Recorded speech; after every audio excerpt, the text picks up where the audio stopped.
बच्चों, स्वागत है आज आप लोगों का स्मार्ट एजुकेशन इंडिया के नए चैनल पे।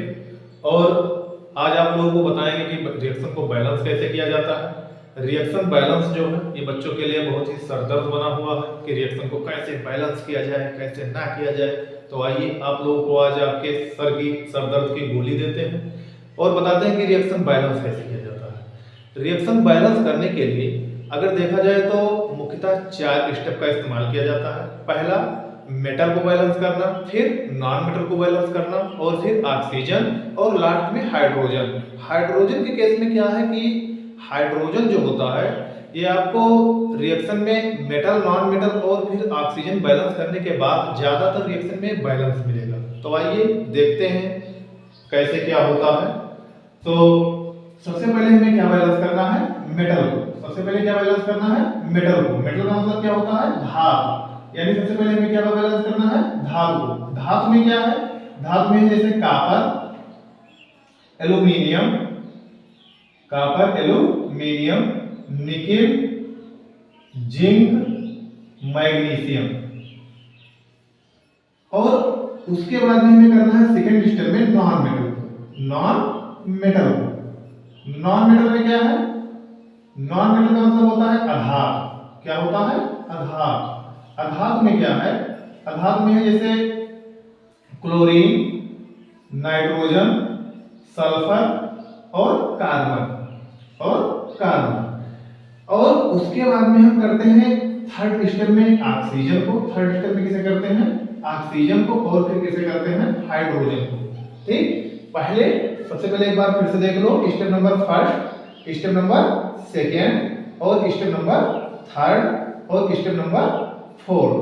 तो 4 स्टेप आपको पूर्णतः करने हैं। जैसे देखो, सबसे पहले हमें क्या बैलेंस करना है? मेटल को। मेटल में क्या क्या रहेगा? जैसे कि कॉपर हो गया, एल्यूमिनियम हो गया, निकेल हो गया, जिंक हो गया, और फिर मैग्नीशियम हो गया। ये मुख्यतः ये जो इतने मेटल हैं, ये मुख्यतः आपको सभी रिएक्शन में मिलेंगे। उसके बाद में हमें क्या करना है कि नॉन मेटल में क्या है? क्लोरीन, नाइट्रोजन, सल्फर, कार्बन, ऐसे बहुत से नॉन मेटल हैं। जैसे कि गैस, जितनी भी गैस है वो नॉन मेटल है।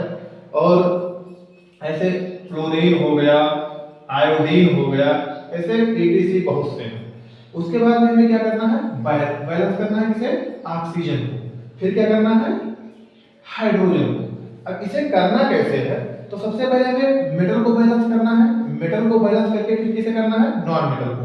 फिर नॉन मेटल के बाद फिर मेटल, फिर नॉन मेटल, फिर देखेंगे कि ये बैलेंस हो गया, फिर ये बैलेंस हो गया, फिर इसे करेंगे, फिर इसे करके फिर वही पूर्णता, यही स्टेप देखेंगे। ये बैलेंस है, फिर ये बैलेंस है, फिर उसके बाद में क्या करेंगे? इसे देखेंगे, फिर इसे करने के बाद फिर यहीं से मेटल, नॉन मेटल और ऑक्सीजन, फिर देखेंगे बैलेंस है। उसके बाद में फिर आएंगे हाइड्रोजन पे। फिर हाइड्रोजन को बैलेंस करके फिर यहाँ पे मेटल, नॉन मेटल, ऑक्सीजन और हाइड्रोजन देखेंगे। आइए कैसे होता है देखें एग्जाम्पल के लिए। सबसे पहले हमें क्या लेना है?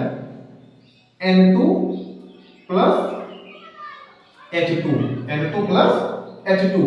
अब अगर देखा जाए तो N2 भी गैस है, H2 भी गैस है। ये दोनों किस फॉर्म में है? गैस फॉर्म में। हमें पहले क्या देखना है? रिएक्शन को बैलेंस देखना है। ये सब आपको बताएंगे आगे रिएक्शन में। तो सबसे पहले क्या देखना है? ये क्रिया करके बनाते क्या है? NH3। क्या बनाते हैं? NH3। अब NH3 बनता है तो सबसे पहले देखो नाइट्रोजन की संख्या इधर कितना है?